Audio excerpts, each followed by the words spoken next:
Well, we welcome you to the Kenny and Renny show, and it's not usually the guy that you see to open up the show with the soliloquy. It usually is Sean Reynolds on Kenny and Renny, but he's on assignment, is Sean Reynolds. My name is Paul Edmonds. So for tonight, one night only, we'll call it the Eddie and Kenny show, sans Renny, and we'll see how this goes for the next hour. And we invite your participation as well. And as always on this show, and I've become a bit of a fan post-game. And this is the opening drive, of course, for Jim Pattison Toyota on Regent.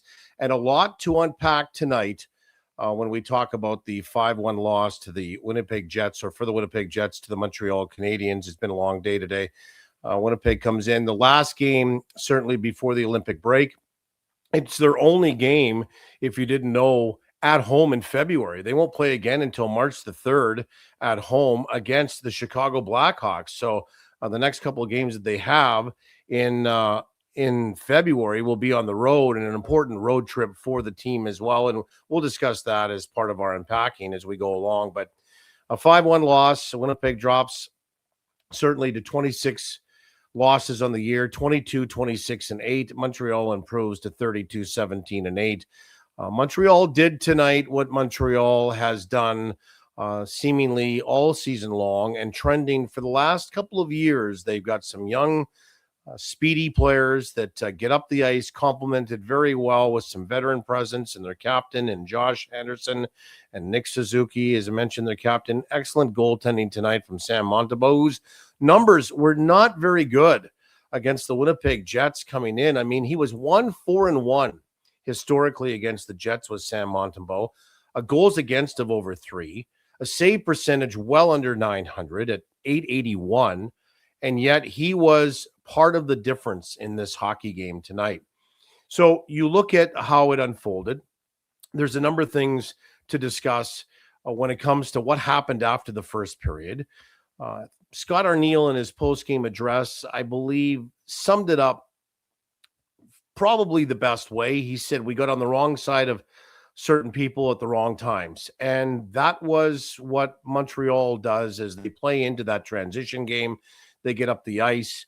In doing some homework on the Montreal Canadiens leading up to the game tonight, one thing that Marty St. Louis, who's become really a fine coach in his own right, he was a really good NHLer, but now in the transition over the last 4 or so years has become a very good coach, understanding the X's and O's and getting the maximum amount out of his players, knowing what he has, and drawing up certainly their schemes to fit their style for the players that they have. But they really were able to take advantage of some rush chances on the Winnipeg Jets. And they scored on them. And I think one of the backbreakers certainly was the Lane Hudson goal, his 10th of the year. He gets up the ice, and there was some other rush chances tonight that Winnipeg, when you look at it in the terms of the territory that they tried to establish on the Montreal Canadiens, the territorial time was a lot of time for Winnipeg in the Montreal zone. The problem was that, as it's been a problem all year, they crack a post, they crack a crossbar. Montembeault makes some great saves. They can't add on to the goal that Kyle Connor scores. He comes down Broadway again with another chance when it's 1-0, hits a post. So the problems that have stemmed this team from really being a playoff team this year at the start of the year after they were 9-3 and they started to dip have crept in and really never left this team this year. And we saw that tonight again. I mean, just a number of things that are so frustrating. We were talking in our post-game show on CJOB about the frustration level of this team. You spend so much time down in the offensive zone only to not get the reward that you would like. And then you watch a couple of rush chances go the other way, and the first goal was a little of a fluky one, but it's 1-1 after 1. And now you're starting fresh. You're coming out of the first period with a power play for 1 minute and 25 seconds. And if you get one there, then it's back to you having control of the game at 2-1. You don't. And then you give up 2 goals in, as Scott Arniel said, 1 minute and 30 seconds on the wrong side of the wrong people at the wrong times. And that's exactly what happened. So, it's disappointing. A big crowd tonight, another sellout, I believe the 7th sellout of the season. And for those folks that are just joining us, it's Paul Edmonds filling in for Sean Reynolds. He's on assignment. He's over at the Olympics. So let's enjoy certainly an opportunity to have some fun with my longtime friend, Ken Wiebe. And we've renamed it tonight. If you just joined us and you're just tuning in, the Eddie and Kenny Show. I told Kenny I would only do it if I got top billing. But this is the last game before the Olympics. There's a lot of things to really discuss about the problems that we saw tonight. One of them, too, was that I find interesting, and Scott Arniel was asked about this, about the crowd. And it was quite partisan, at least in that lower bowl tonight for the Montreal Canadiens. And you understand why that happens. There's just, a lot of Montreal Canadian fans in the market. It's a Western Canadian market. There's still a lot of Toronto Maple Leafs fans here as well. And what season ticket holders do is they will sell those tickets to the people that want to go. And I'm not sure how the negotiations get done or the monetary side of it, but they would be an easy ticket to sell if you're looking to divest yourself of a game or some games in your season ticket pack. And that's why you see all the red jerseys in the lower bowl tonight.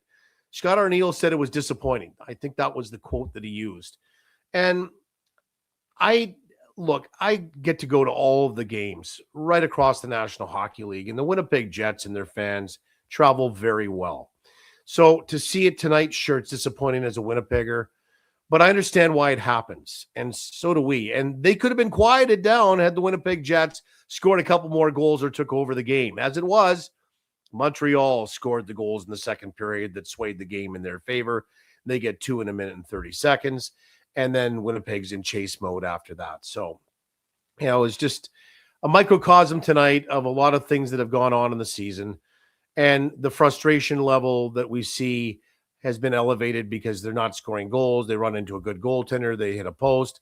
And for all of the great hockey that they've played since they ended their 11-game losing skid to go 7-3-3 prior to tonight, they've made up a grand total of 2 points.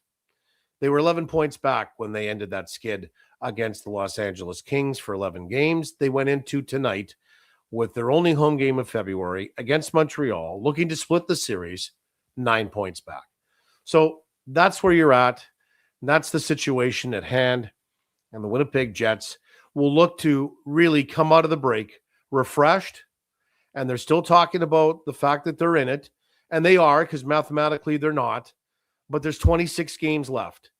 And last year, just before we bring Kenny in, before we bring Kenny in, I did a commentary on CJOB today, and I crunched some numbers mathematically. And just off the top of my head, last year, St. Louis, who was Winnipeg's opposition in the first round, if you recall, and that was a great series, went to 7 games, got in the last playoff spot, the last wild card spot of the 2 in the Western Conference with 96 points. Winnipeg going into the game today had 52. They need to make up 44 points if that's where you want to talk about where the line is. That's generally where the line is.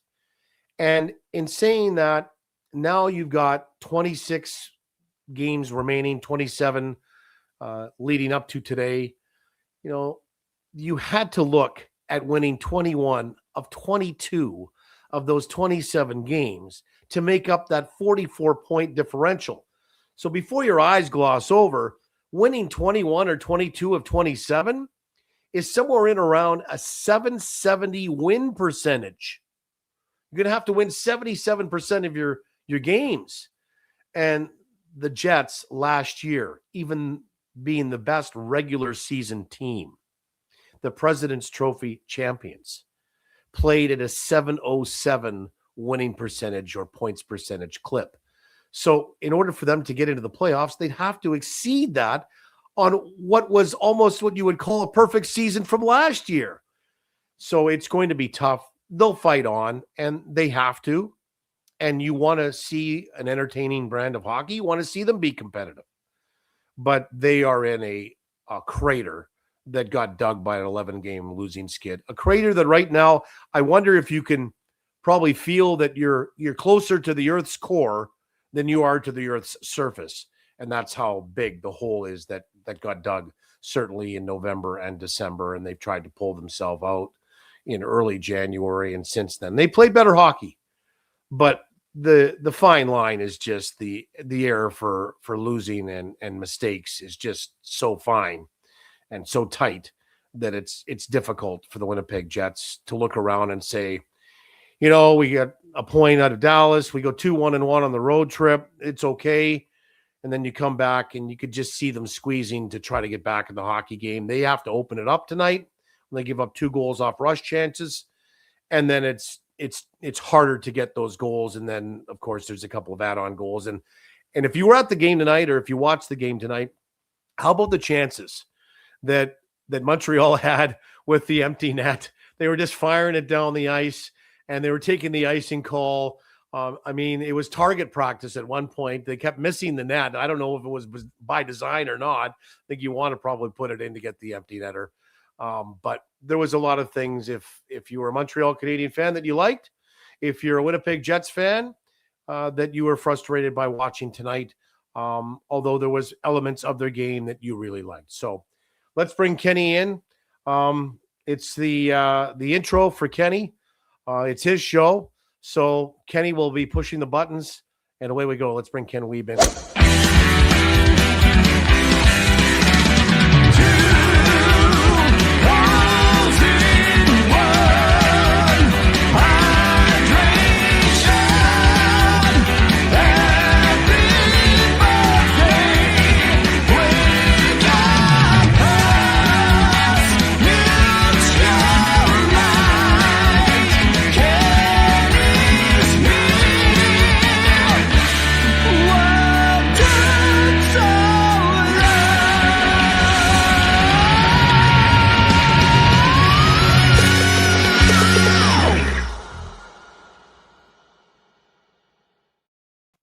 Ken Wiebe, the Winnipeg Press. How are you?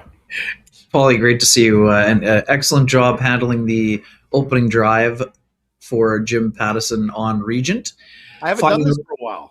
I know. Sorry, I'm going to do the read quickly here, and we're going to get right into it, my friend. Finding the right vehicle can feel like a big decision, but the team at Jim Pattison Toyota on Regent makes it easy.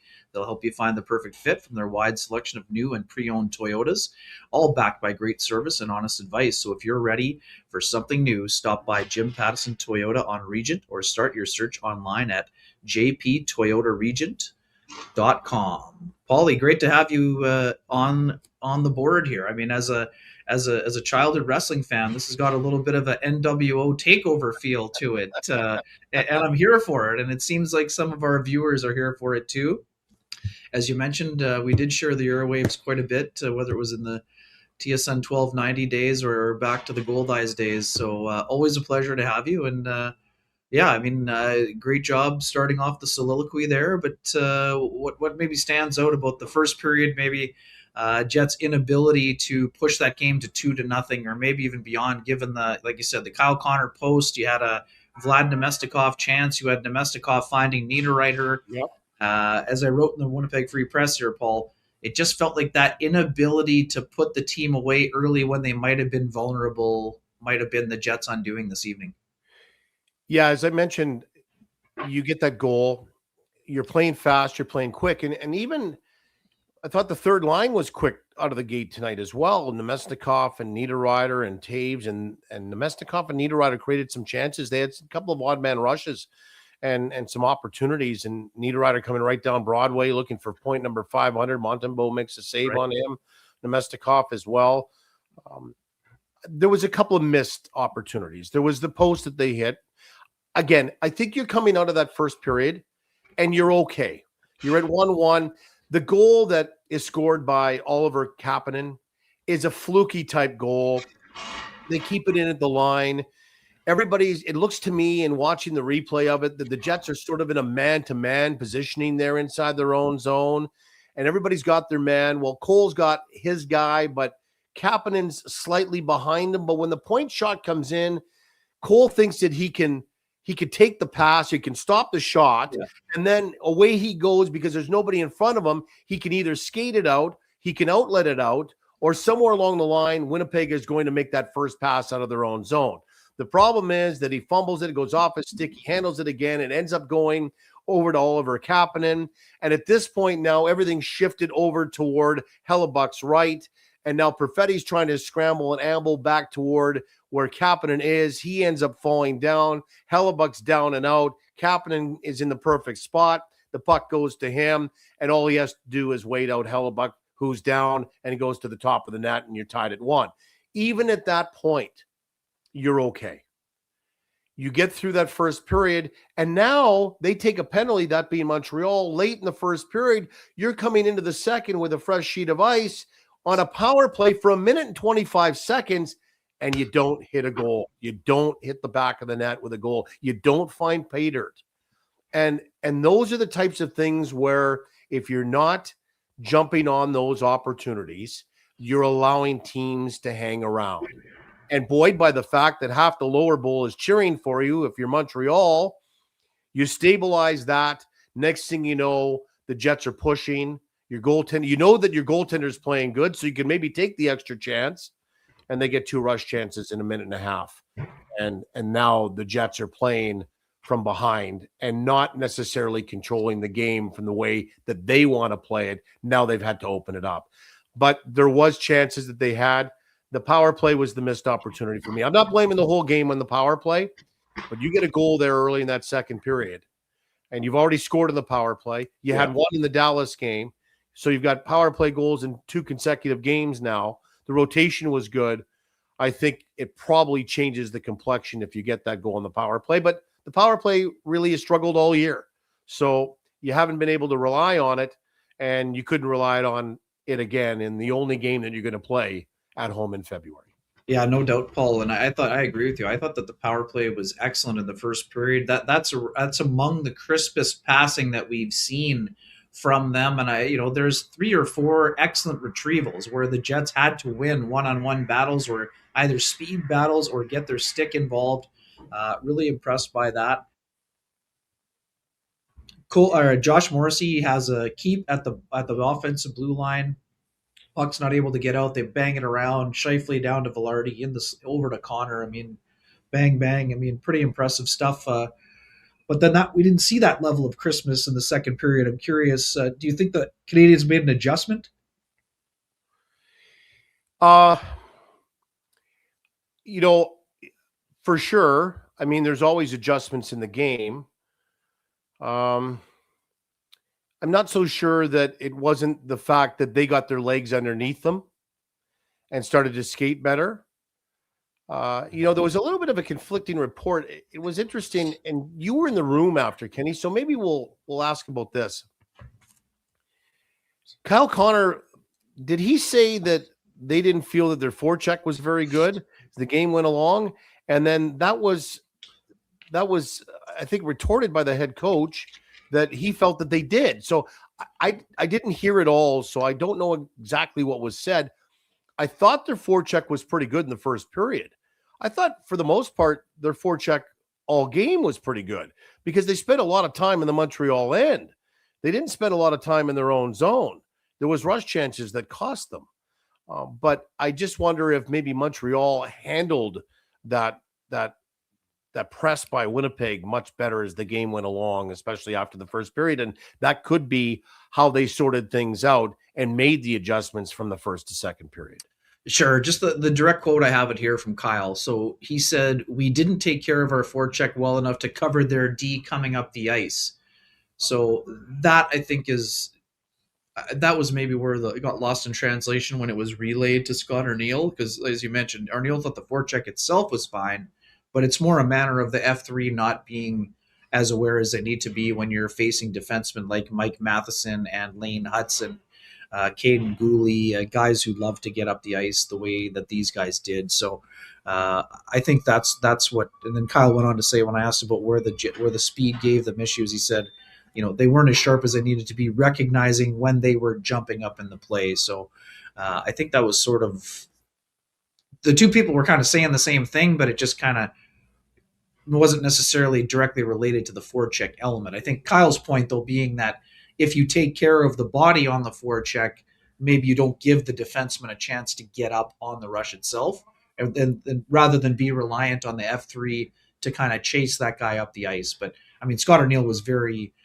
animated in saying, I mean, the Jets just got caught below the goal line, and that allowed the opportunity for their opponent to boogie up the ice the way that Lane Hudson did. I mean, this is a pretty special player here, that's for sure. Well, I mean, he didn't have much room to score that goal, and he finds enough room to score it. I mean, he's practically by the goal line.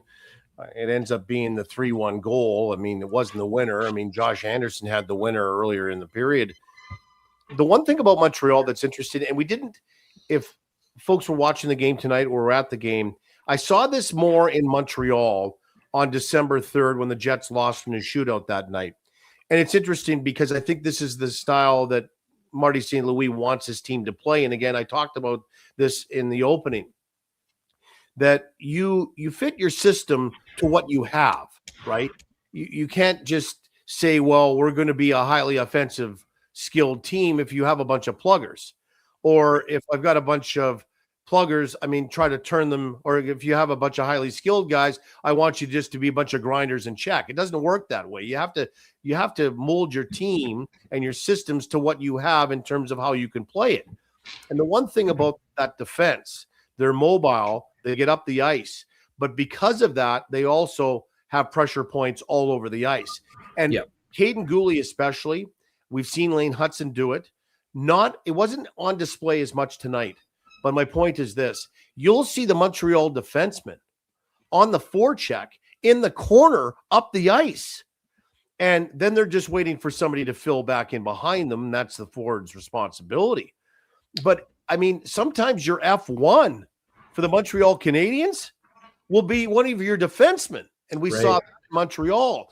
And so that's tough to defend, not knowing exactly who's coming. And that's their skating ability, the great skating ability that the Montreal Canadiens have. We saw that tonight, Kenny.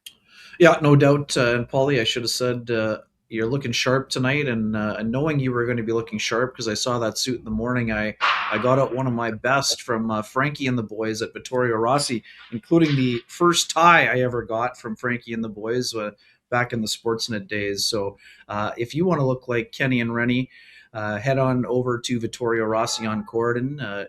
Say hi to Frankie and the boys. Tell them you are a Kenny and Renny listener, and they will do you up right. Paul, you mentioned the third line. I mean, let's talk about the second line here also for a little bit here as we get rolling here. I've really liked what I've seen with Adam Lowry moving, with the flip-flop between Lowry and Jonathan Toews. You mentioned Toews and Niederreiter and Nemestikov clicking a little bit for a few first-period chances. I've really enjoyed what I've seen from Cole Perfetti in this last stretch of games here, Paul. Very involved. Like you said, kind of unlucky. He tries to kind of knock the pass down when Dobson is shooting, and the puck kind of ends up behind on Kapanen and stick. But what he's been able to generate offensively is impressive, but also Cole getting involved physically. And I was curious for your thoughts on what you heard from him this morning. Again, I've been talking about the high ankle sprain to the point where people are annoyed by it in the chat room, but he reiterated basically what I've been saying. He said now that his ankle is feeling much better, it's a lot easier for him. He said he wasn't playing scared, but he was tentative earlier on in the season when he was trying to get back at it. And when you're playing 15 or 16 games a month on a high ankle sprain, even when you've been cleared, that's not easy to do. So I know what I've been seeing. What have you seen from Cole? And again, you got to give props to Gabe Vilardi for what he's done on the line. But let's just lock in on Perfetti to start, and we'll go move our way right down the line. Well, Perfetti had scored in 2 straight coming into the game. And there was a chance at 4-1 where he came right down Broadway and put it over the net. There was another one earlier on in the game where he was net front and had a redirect, and Montembeau made a right pad save on him.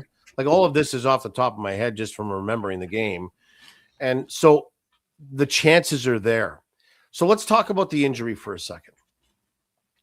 And I've never had a high ankle sprain, but being around the industry, covering sports for quite a while, from what I understand in talking to athletes that have had that, or trainers or athletic therapists, one of the most difficult lower body injuries that you can deal with outside of something that needs surgically to be repaired. And it can linger. And Cole talked about that and then talked about it post-Christmas, how he felt so much better. And there's a couple of things that go into it. You have to have the healthiness of your injury come back to being close to 100%. And then mentally, you have to feel like you can trust that injury not to be re-injured. So as you're coming back and nursing your injury to health, once you get to that point where you feel like it's better, now you have to kick in the mental side to be able to trust your body again. And all of this takes time. And you saw that in Cole Perfetti. You've seen it in Adam Lowry. Both of them, now with Lowry, it's been different because he had hip surgery. But slower starts because they were just slower. And now it seems like they've found some speed again in their games, or the speed that they're capable of getting to. Cole has got his nose over the puck now. Cole is using some of that creative vision again and his skating ability. Like, he danced a few guys in the last few games. He's hanging on to more pucks. He's trying to make more plays. And he's getting himself, look, he's listed at 5'11". Kenny, he's 5'9.5". He really is. Like, he's like Cole Caulfield. He's like Brendan Gallagher out there. He's like Lane Hudson. Like, they're all smaller players, but if you can skate and you're crafty, you have that maneuverability to have that escapism in those areas. But also for Cole, what I've liked about his game is he's barged into the corners. He's trying to win puck battles against bigger, stronger guys because he's learned how to be evasive that way. Because before, he was getting hammered in along the wall, and it wasn't a good prospect for him. There was talk about getting him off the wall and back into the middle of the ice to protect him for a while. And that might still be true at 24 years old. There might be a possibility that he could be a centerman on this team at some point. But the other part of it is he's getting to the middle of the ice, and he's not afraid to get net front. And you don't create those chances by throwing one over the net late in the game or the right pad save, as I talked about, by Montembeault. If you're not right there, ready to wear a slash, a cross check, a slew foot, an elbow in the back of the head, whatever it is. So I like Cole's game. And the fact that he was trending that way, and then they put these two big trees with him, just offers him more space. Because the other thing I want to say, and I've taken this answer out for dinner for sure, and maybe a dinner and a movie at this point. We have discussed, Kenny, you and I, on many occasions, and sometimes certainly on the platforms that I have, about the loss of Nikolai Ehlers and what that did to the second line. And, well, no more 30 goals from one player on the right wing side. No more ability to skate it out of your own zone and have a one-man entry because of Nikolai's speed.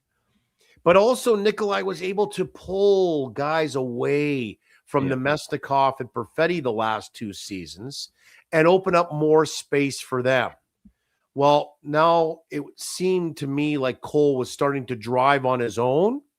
And now with Vilardi and Lowry, certainly in the middle and on his far flank, maybe there's that same draw for Cole then to have some ability to make more plays and then also provide more offense, if that makes any sense. Oh, sure does. Sure does.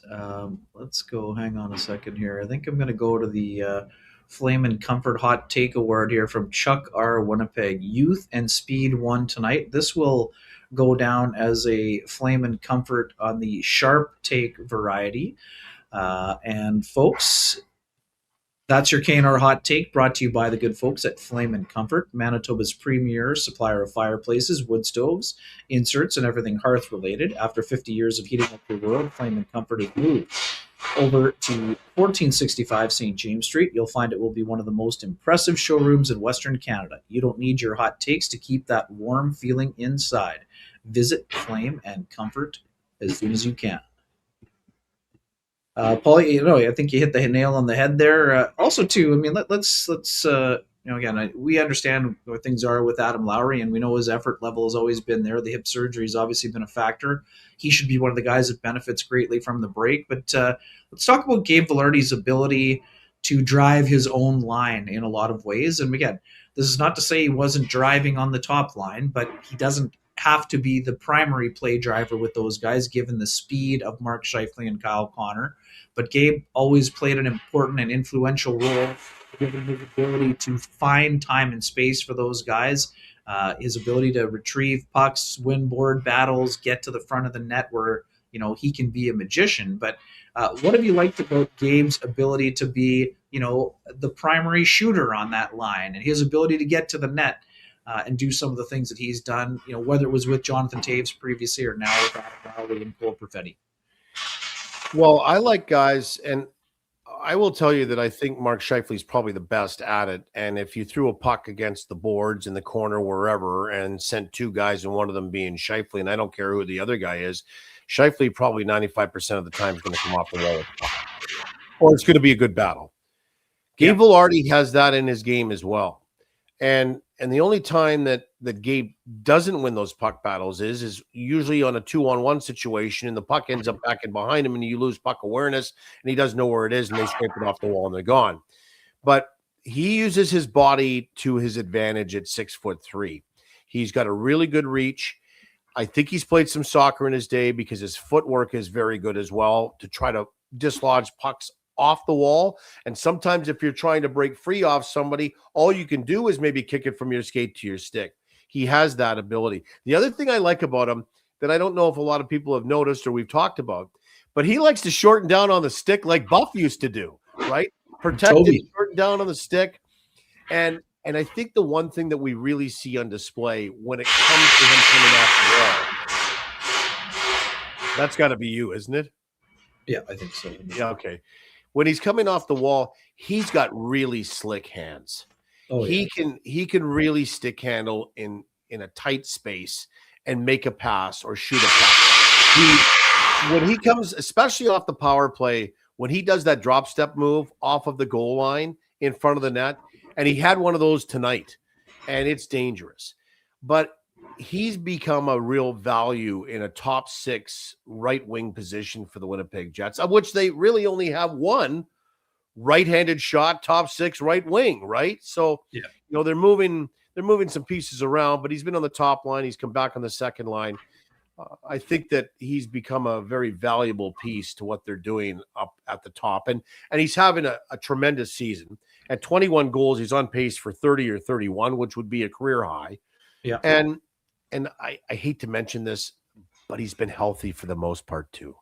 Yeah. And that's something that's plagued him in his career, certainly with Los Angeles and in the early year or two here with the Winnipeg Jets as well. So, knock on wood, I don't want to put the broadcaster's kiss of death on anybody, but he's been able to play consecutive games. And that helps too, build confidence. If you didn't like your game the one night, you're going right back out there the next night. There's some familiarity with players that he's playing with, chemistry that's built on both lines.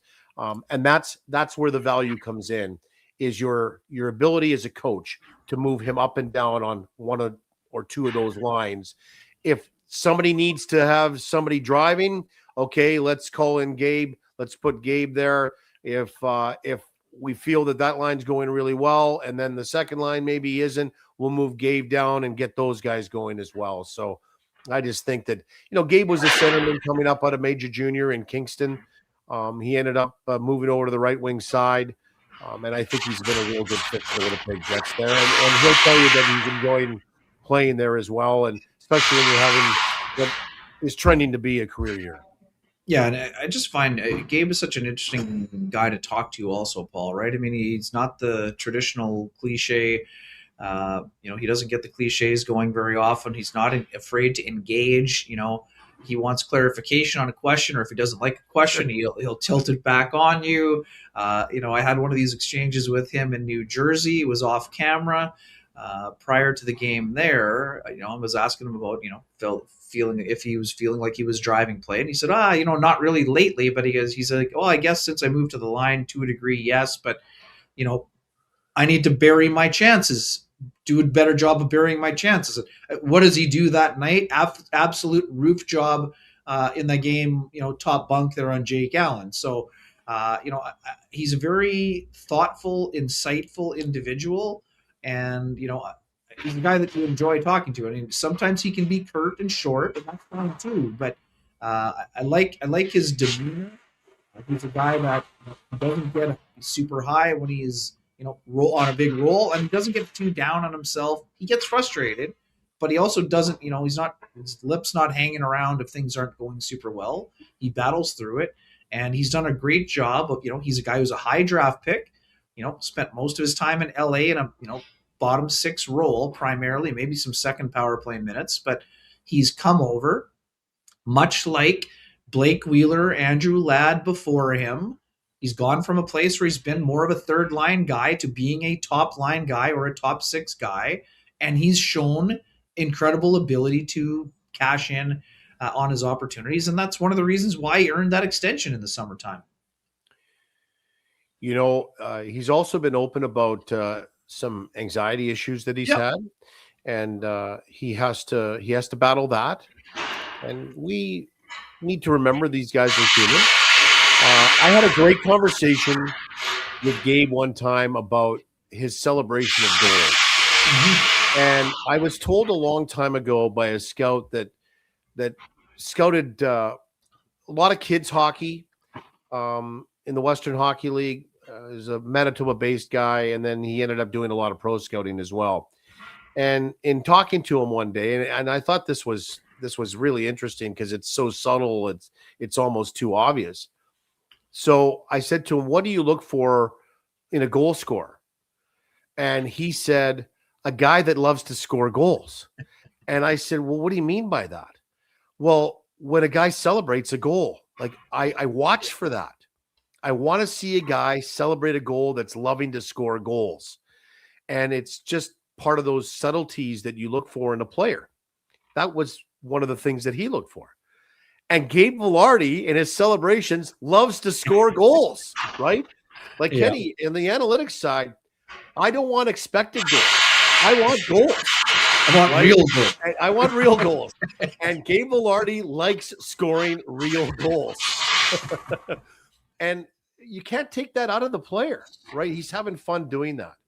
And so he'll be here for a while. His role, I don't think, will be unchanged. If anything, he can maybe add on some more point production, but he has become, on the top six, a driver for the Jets. There's no doubt about that. What did you see? I want to ask you, I want to get back to the game tonight. Did you see some frustration on the Jets in the third period this evening? And frustration more out of not, here we go again. It's a season that's disappointing, but in a lot of respects, doing a lot of the right things that they've been told to do that just didn't yield the reward tonight in terms of scoring more goals to really get back in that hockey game. Yeah, no doubt. I mean, and this is something that, despite as well as they played, as you pointed out in the opening drive, I mean, 7-3-3, they were only able to make up 2 points of ground. Despite if this 7-3 or 7, even the 7-4-3 stretch, Paul, had been consistent in December and January, or even late December, late November, when things started to tilt after the 9-3 start, there would be lots of reasons for optimism / incremental growth, all of those things, but the issue is that 11 game losing skid, it's just hanging over it's just the dark cloud that just won't go away. And I actually think that the Jets have done a really good job of actually pushing it to the side, or, getting the umbrellas out to kind of guard against it. But every now and then, I think there's that element. And again, this is in the hot tub time machine scenario, Paul, but it reminds me of the series with Vegas in 2018, specifically in Game 4. The Jets worked so hard to get that game tied. There's a power play. There's Laine on the one-timer. You saw the exhale on the bench. And Paul, anyone who was in that building that day in Vegas, you're thinking, this is now the Jets' time they finally cracked the code. They finally cracked the Marc-Andre Fleury code, and they're going to settle in and make this just a knock them down, throw them out 7-game series. And on the next shift, you have a misplay behind the net. Pierre-Edouard Bellemare gets it out to Nosek, who took the penalty that led to the line A goal, and they scored within 10 seconds.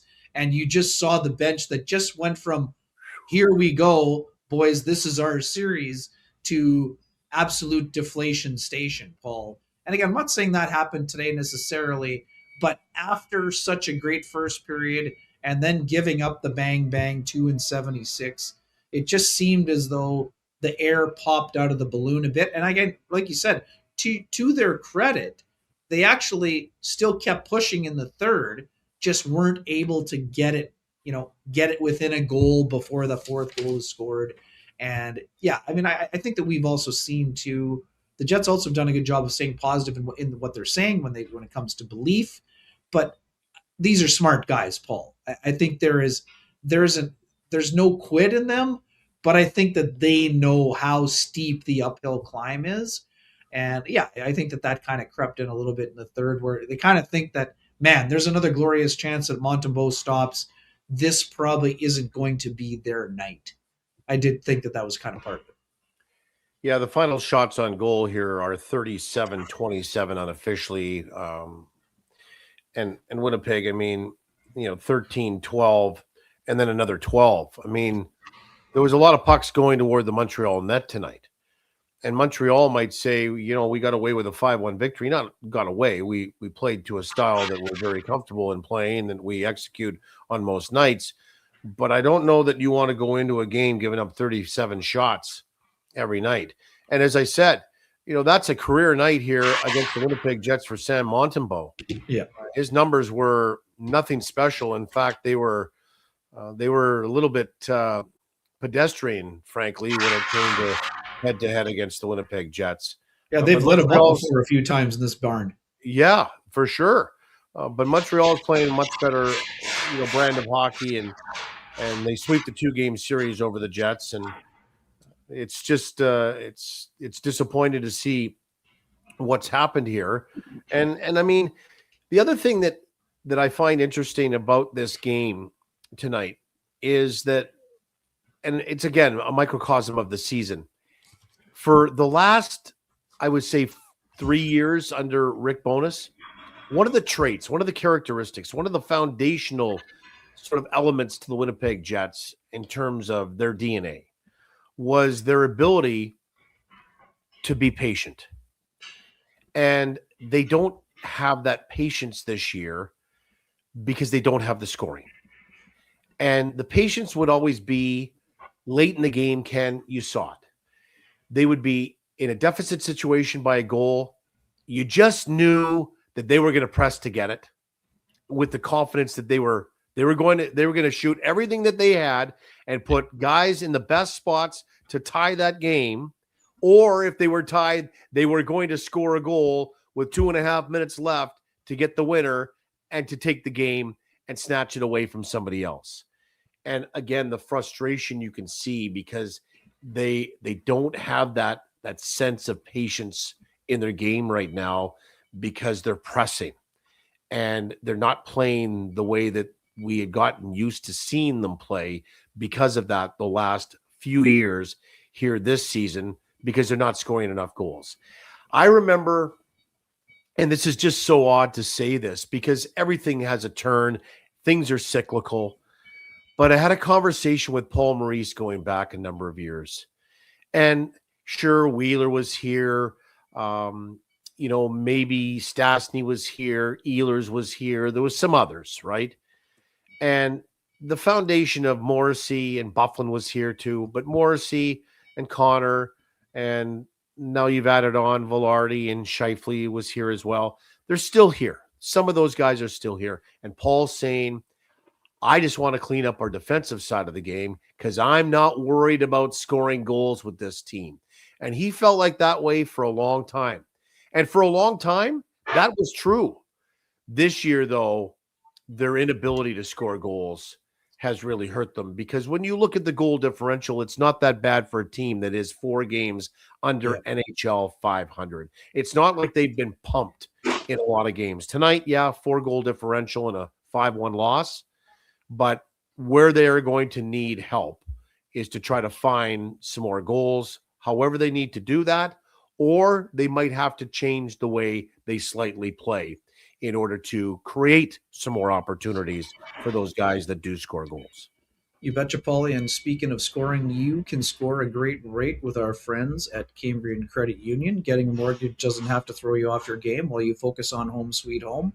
Our friends at Team Cambrian Credit Union take care of the mortgage part with their low rates. Whether you're looking for a new home, renewing, or making the switch, Cambrian is your mortgage MVP. They can help make the next season of your mortgage path easier and help you save money. Now that's what we call a win. Head to cambrian.mb.ca/rates for more. And just another quickie here. For folks who have realty needs you'd like to have met, contact our main man, Sweet Lou Ferlin at Royal LePage Dynamic Realty, 204-791-9971, or at the office, 204-989-5000. His email is lou@louferlin.ca. That's Lou at LOUFURLAN.ca. Lou Ferlin, excellent realtor, excellent human being, and excellent supporter of the community, including this podcast. Paul, we're getting close to the timing here. Gonna have to drop the Pristine Roofing wake up call here. I think I saw a. This is the good kind of wake up. But our Frank Guzzi 7764. Salamonson has played very well since his call up, so calling up the rookies earlier could have helped. Now, part of that I've got no problem with, Paul, but for Frank, he's getting the Pristine Roofing wake up call because the Jets started the season with Brad Lambert and Nikita Chibrikov on the active roster. So I think it's a little bit of a revisionist history. That's why Frank today is getting the Pristine Roofing and Siding wake-up call. And dubious award. You know what that means. It's time to call our friend North End Rick at 204-981-6289. You can also reach the folks at Pristine Roofing and Siding at 204-237-7663. If you've got some roofing that you'd like to have done right, contact our friends at Pristine Roofing and Siding. And a friend of the show, Lauren Findlay, was kind enough to share his story about the work that he had done recently by the good folks at Pristine Roofing and Siding. He was thrilled, and you will be too. With the call, I saw one of the comments earlier on that said every loss is a win right now. Oh. And I guess the comment on that is this, and what they mean by that is that if you're not going to make the playoffs, and we've discussed how the 40 miles of hard road ahead are just that for them to get there, then why not put yourself in a position to get a really high draft pick? And that makes sense. And I do remember in some conversations with Kevin Cheveldayoff a number of years ago now, it wasn't necessarily losing on purpose, but maybe losing with a purpose, right? Not to say that nobody's going out to lose, but if you're not winning and you're not going to be a winner when you get into the playoffs, because let's face it, you could get in that 8th spot and then face who? Colorado, right? Like, it's just not a great prospect. But maybe it is a situation here where you are going to try to be competitive. You want to play an upstyle type of game, but maybe that comes post-break here. So let me digress for a minute. You're going to come out of the break. The roster freeze ends on the 22nd, I believe, at 11 o'clock at night, Central Time. Yeah. So the next day, which is 2 days before you play against Vancouver, you're going to have, coming out of the break, when the roster freeze is lifted from the Olympics, 12 days to maneuver before the trade deadline. And I have talked about this, so I'm not afraid of mentioning it here because I've been public with it. I do believe that even if the Jets were in a better contending spot that they are now, that they would probably still be moving some pieces out and then elevating some pieces up. And I think that's what you're going to see. I think you're going to see a divestment of some of the older players that maybe might be on expiring contracts that want to go somewhere that could be a good depth piece to somebody that's a contender. And you might see another piece or two moved out on an expiring contract that might not be a veteran, therefore creating some opportunity for some others. And the Moose are having a good year. And there are some guys there that we've been told that deserve, quote unquote, an opportunity. And so get them up, let them play, let's see what they can do. And we saw tonight the youth injection that's happened with Montreal over the last few years. Fast, quick, exciting. And it wouldn't take Winnipeg much to have that in their lineup, because there are some guys down at the Moose level that have that and have that ability. So I do think that what you're going to see is probably a slightly different looking team coming out of the break and still trying to remain competitive, but letting some of these young guys just have the floor and saying, okay, way you go. Let's see what you can do. Yeah, Paul, and I mean, with that in mind, I mean, there are 8 pending unrestricted free agents on the roster right now. I would think there's a fair amount of them that would attract some level of interest, whether it's even as depth players or people that can jump into someone else's lineup. But I also do think that there will be some extension candidates. I mean, I think for folks who maybe missed your pregame interview, there are some folks already commenting on the Logan Stanley situation. I mean, it's been a hot topic in this chat room now for weeks already. You've seen Logan's growth. We've seen some trials and tribulations. I mean, after talking to him today, obviously he mentioned the fact that, it's out of his control to a certain degree. I mean, his agent will handle that, but where do you see this going? Do you see a contract extension before March 6th, or do you see the Jets potentially having to move him as a tradable asset, as someone with 9 goals and 18 points here? Well, there's a couple of different things that you can point to. So today I sit down with Logan and I wanted to talk to him about the attention that he's garnered this year. And it's been all positive. I mean, we've gone from the fan base, and not everybody, but a lot of people wanting to see the Jets move off of Logan and felt that Logan just hadn't materialized as recently as last year, to chance of MVP hollowing down from, the third level of Canada Life Stadium or Canada Life Center this year. And then 9 goals and playing on the power play and just the evolution of his game. So that's where I was going today. And he started talking and he took the interview not in a different direction. And one of the things I should tell you about is I don't like, in sort of those feature type interviews pregame, discussing the business of the business. I just don't think it's fair on game day to be bringing that up to a player. I want to talk about the game that night. I want to talk about the power play. I want to talk about, your ability to score or defend or whatever it is, but I just don't know about the business of the business. So he went on in the interview to talk about how, because I asked him a question about being here for a decade and whether he felt like he had grown up here. And he said, for sure, I got here as a 19-year-old and I've grown up in this city, in this environment, in this organization. And they've been nothing but spectacular to me. My family, this is home for us. And he went on to talk about that. And so much so that I thought, okay, the next question was my follow-up. And I said, it sounds to me, this is verbatim, like you don't want to leave. And he said, basically, no, but it's, as you said, Kenny, it's out of his control. Like, I think he's waiting for something to happen from the other side to him. We don't know the mechanics of what's gone on in this negotiation. But the thing I think that the Winnipeg Jets want to understand is, what's the number? What's the number that you want, and whether they can fit that in and for how long?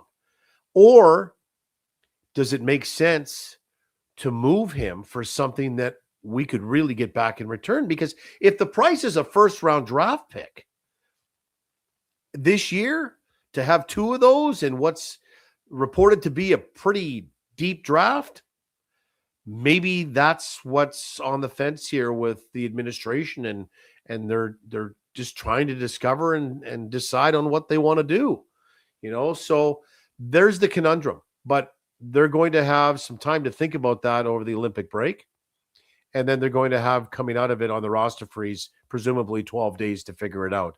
I honestly, and I hate being, and I am a Libra if you're a horoscope or astrology fan. So, there's the scales, and I hate to do that, but I see this as being 50-50 right now. On one hand, you could really make a strong argument for signing him, depending on what the number is, or you can make the argument for saying the price is right, strike while the iron's hot, move them out, see what you can get, because maybe you can get somebody to give you what you want, and maybe that's the first-round draft pick this year as well.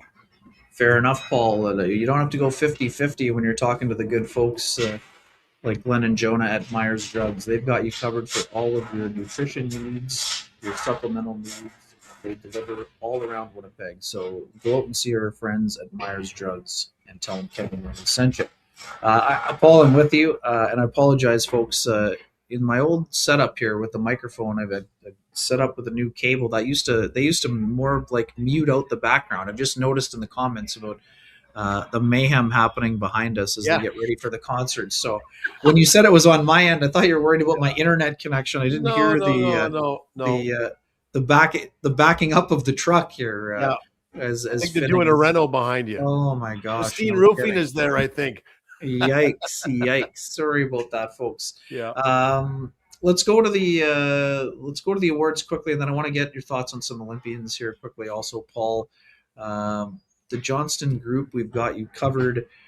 Award today. Do you have any thoughts, or I've got a backup plan ready to roll here? But I thought, in terms of guys that played well tonight. Yeah, kind of like an under the radar play or player. Well, I thought Dylan Sandberg handled the puck very well tonight, and I echo what you're saying about Elias Salamonson. What a great fit and getting the opportunity. I don't think we're ever look.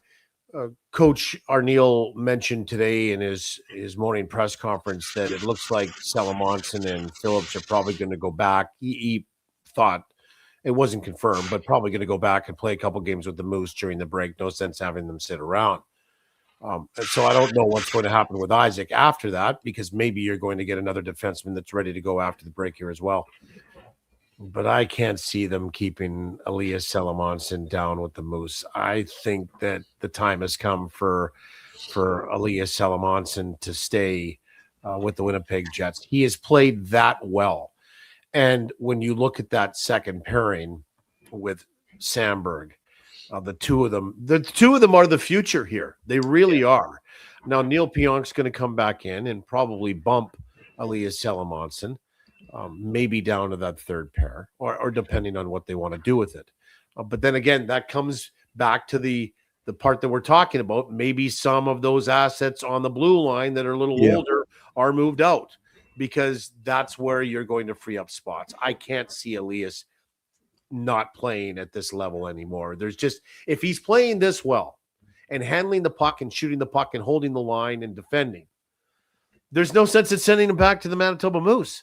Where's the development? Where's the curve that he needs to now take? There's no more time for him he doesn't need any more marinating or seasoning. He needs to get the seasoning and the marinating at the big league club. And so from that standpoint, his partner tonight, I thought, has really started again. Maybe, and I don't know that Dylan would admit this, Kenny, maybe a slower start for Dylan Sandberg this year, but he's gotten back to moving into the play, to moving the puck up the ice. He's a big, strong guy that can skate, and he can win puck battles. To not only sometimes as a defenseman, we talk about that first pass out of your own zone. Sometimes that first pass isn't there, but the skating ability to skate it out is, and then make the pass. And we're seeing that from Dylan Sandberg. I saw it tonight. He's logging a lot of ice time. So in terms of one of my players that maybe flew under the radar, Dylan Sandberg would be that guy tonight. Yeah, great choice. I agree wholeheartedly. 26 shifts for 2015 of ice time, 4 shots on goal, 6 shot attempts, 2 hits, 1 takeaway, 3 blocked shots. That's why we've made Dylan Sandberg we've got you covered. In this case, player of the game. And folks, do you run a small business in Canada? Look to Canada's #1 employee benefits plan, Chambers Plan, to give you a competitive edge. Chambers Plan is the simple, stable, smart choice for over 30,000 businesses countrywide. Visit chamberplan.ca to learn more. And Paul, that will bring us. One correction. Somebody said, well, wasn't Sandberg injured to start? Yeah, well, he was. But like everybody else we talked about, it's a slower start when he came back from injury. You're not just coming back from injury whenever you're coming back and hitting fifth gear and going 110 miles an hour. There's some time where it takes you to get back up to speed. So, yeah, he was hurt. But then when he was back in the lineup, it was a bit of a slower start. So, yes, sir. Let's go to the keg save of the game, Paulie. Which one stood out to you? Well, I'm going to go back. I've talked about it twice already. So I think thrice is nice. And it was the Perfetti chance that was the redirect. Was it 2-1 at that point, Ken? Yeah. Might have made it 2-2 at that point. And there's Perfetti standing net front, wearing a cross check or a slash with his stick on the ice, prepared for what's coming. Oh, it was the tic-tac-toe play. And it was Kyle Connor on the pass out of the corner that went right to Perfetti, and he tried to redirect it. And he got it. He did elevate as well, but maybe not enough, and it just caught the top of the pad of Montembeault. But I'll give you this. Montembeault had to honor Kyle Connor from the far side and then slide over to where Perfetti was in order to make that save. So it was a high degree of difficulty save, in my opinion, because the way that Winnipeg had moved the puck around so quickly and efficiently that you're just not going to maybe cheat back on the strong side here where the puck came from, because Kyle Connor can bury it by your ear with only this much space on that short side from the goal line. And we've seen that before as well. So Montembeault gets over, honors Kyle Connor, and gets over to make the save with the right pad on Cole Perfetti in a 2-1 game that would have erupted the arena with Jets fans and tied the score. And then it would have been 3 straight games for Cole Perfetti with a goal. And now you're feeling much better about your second line left winger. Right on, Paulie. I've got an honorable mention for Connor Hellebuck on the Mike Matheson play where he burst in by himself, or he went to the backhand. Nice left pad save. Athletic play by Hellebuck to get across. But to me, just based on all the things that we were saying about the Jets' great start, I'm going with the Montembeault blocker / pad save on Niederreiter. That would have made it 2-0, and all of a sudden maybe the Jets can get that to 3, and maybe the Canadiens aren't all that interested in a crazy rally. Instead, Montembeault makes the big save. Play number 500 too would have been. Oh, exactly. Yeah, he would have been fired up for getting to the Olympics on that kind of a high note. Which, I mean, he's already excited. But anyways, so those are Paul and my choices. Doesn't matter what we think; it matters what you think. Get in your keg save of the game selections, and we will find a $50 gift card for you if you are the winner of the keg save of the game contest that we do every day, brought to our good friends at the Keg, with 3 fine Winnipeg locations, each location finer than the last. And our winner from the last game, Paul, is Bobby9918. Bobby9918. You were in the comments during the game. I haven't seen you in here today, but maybe one of your friends has seen you and will alert you. Send with Sean being in Milan. Send me a note with your email, your full name, and I will get you the gift card for the keg. Paulie, we're over an hour here, but I want to get your quick thoughts. We mentioned Nino. What are your thoughts on the Olympics in general, and what will we see from the 4 Jets Olympians that are taking part in the best on best for the first time, including NHLers for the first time since 2014? Yeah, it's been 12 years, and I think everybody's excited for this. I really hope that the Olympics are exciting as the 4-team tournament was last year between Boston and Montreal. That grabbed a life of its own. I think the Olympics have the ability to do that as well. I think once they do that, we're going to put aside any concerns we have about the venue aside. As you know, it's only 197 feet long, so they've actually had to take that 3 feet, and they've shortened the neutral ice by 1.5 feet with each blue line to compensate for that. But I think once the players feel that, and they've had some dry runs there, once the players feel that they're up to speed and that the quality of the ice conditions and all that are good, then we're going to see the hockey as best as it can possibly be played. Question marks. Certainly, I think, Kenny, in all honesty, what's going to happen with Mike Sullivan and what's going to happen with his goaltender and what's he going to choose for his number one guy? Because Jake Ottinger has made a case. It's really been Connor Hellebuck's net to lose because of his starting role last year and getting them to the final and playing pretty well. So I'm interested in watching that. That's sort of one of those game within the game things, and how the Americans maneuver that and navigate that.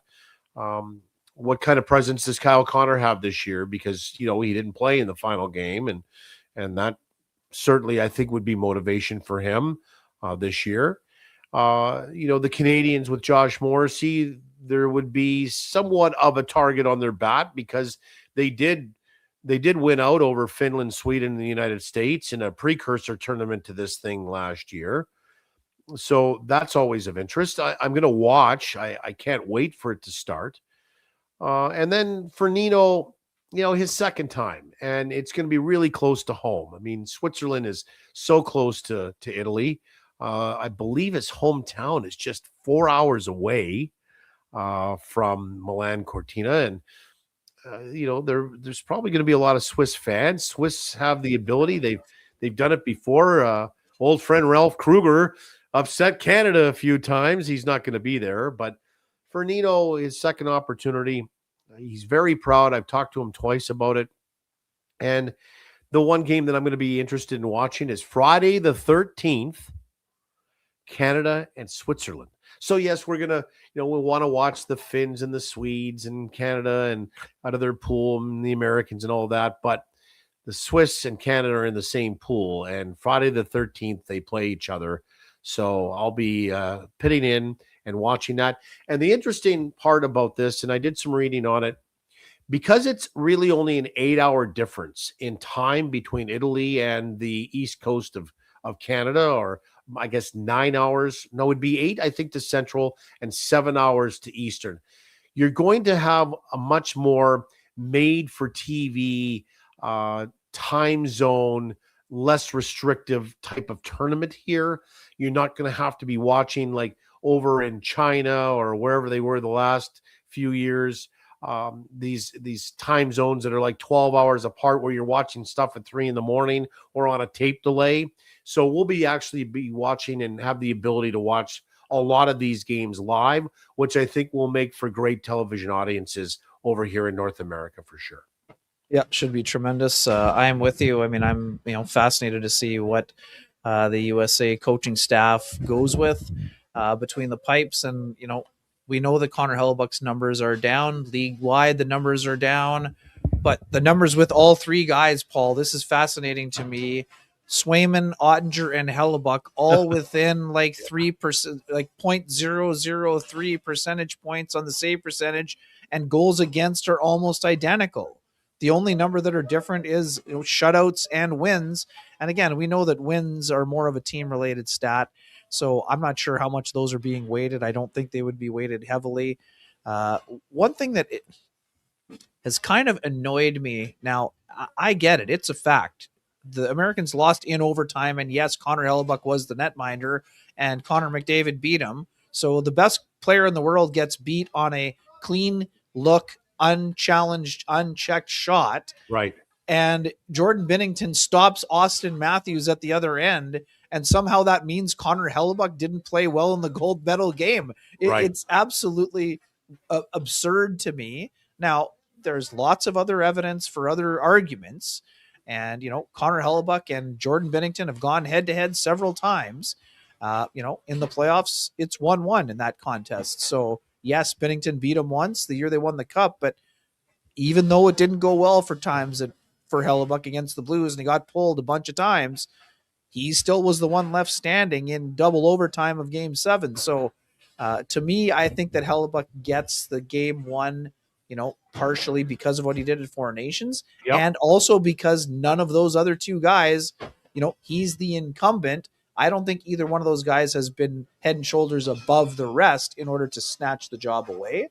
Also very curious about the Kyle Connor scenario. This guy went from line 1 to line 2 to line 4 to out of the lineup by the time the tournament was over.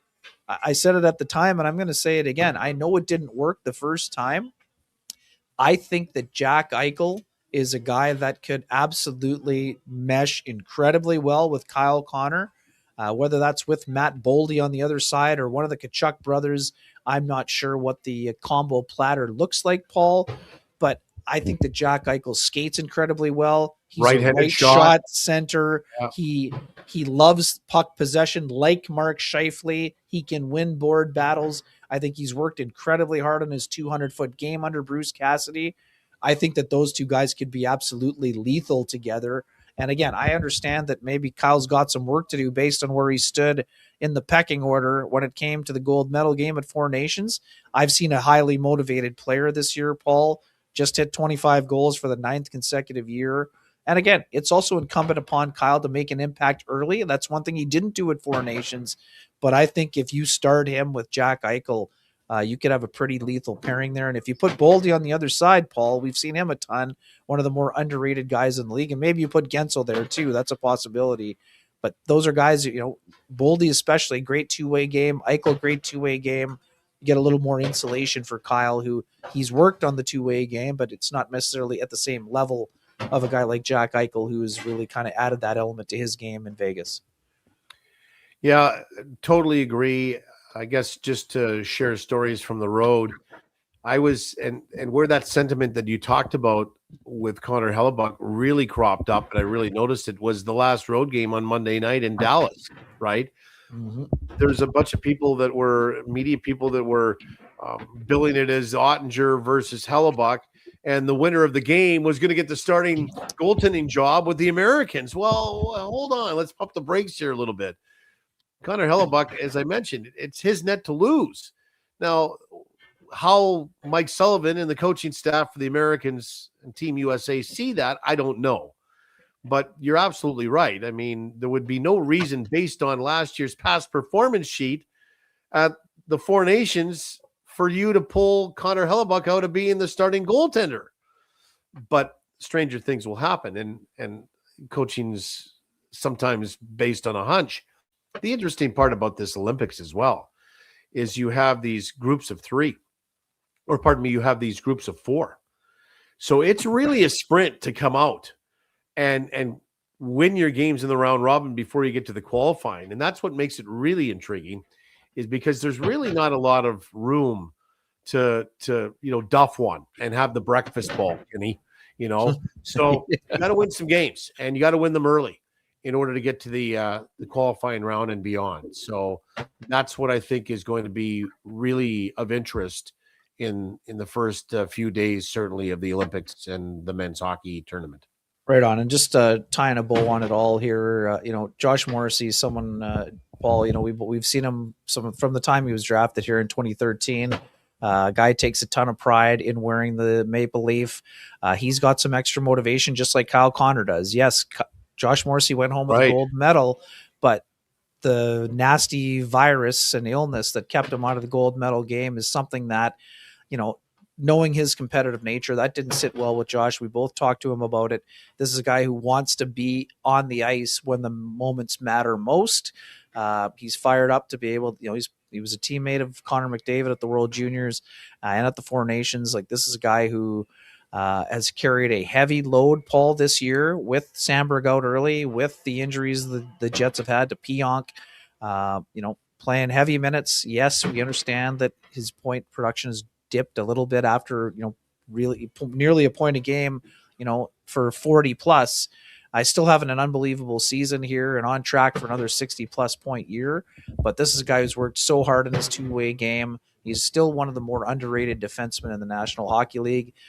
He's got a bunch of family members going. His mom's going, his brother's going, a bunch of buddies are going. And we know that there is that emotional element for both he and Kyle Connor with, having lost their dads here, during this decade, that both of them would be, they know how proud their dads would be to have those guys become Olympians. And I think that that's going to supply a little extra motivation for both of them as they get rolling here. Josh will have I guess in our parting shot here, Kenny, Josh will have a very significant role on this team. He did last year and then missed that game because of the flu virus. He had to stay in his hotel. At one point, he thought about giving it a go, but just realized he just could not get out of bed. He was that sick. So for you to miss a gold medal game against the Americans in a four-nation created NHL tournament, you knew that he was sick. So he'll get the opportunity to maybe have that chance again. I always think about the opportunity that Brian Little had. He got hurt before the 2016 Heritage Classic, and then a few years later was able to make a major impact in the Heritage Classic in Regina and get to play in that game. And he was so excited. I see something on a larger scale happening to Josh here, and him having a major impact and being a real key player for the Canadiens on that blue line in behind Cale Makar and Devon Taves on that first pairing. Yeah, it'll be interesting to see whether it's with Parayko or with one of the other, could be Theodore, could be all kinds of options. And Paul, I know they love that Colorado pairing. Don't be surprised if you see some Makar Morrissey, minutes played out there. Those guys train together in Calgary. They're friends, and they're both really kind of play drivers. So it should be super interesting. Thanks again for joining me. This has been tremendous on the Eddie and Kenny show. Happy to Eddie and Kenny. I've never been the egomaniac type. Yeah. I'm happy to cede the top billing to someone like you, Paul. Doing a great job. Enjoy the break, and folks, if you enjoy conversations like this one, please do what you can to support our sponsors. Those sponsors are Jim Pattison Toyota on Regent, Vittorio Rossi, Cambrian Credit Union, Lou Ferlin, Pristine Roofing and the Wake Up Call, Myers Drugs, the OGs from the Johnson Group, the Keg, and Flame and Comfort. Thanks again, folks. Enjoy the Olympic break, and we will be back on February 25th from Vancouver, unless we have a show before that. Take care, everybody, and good night.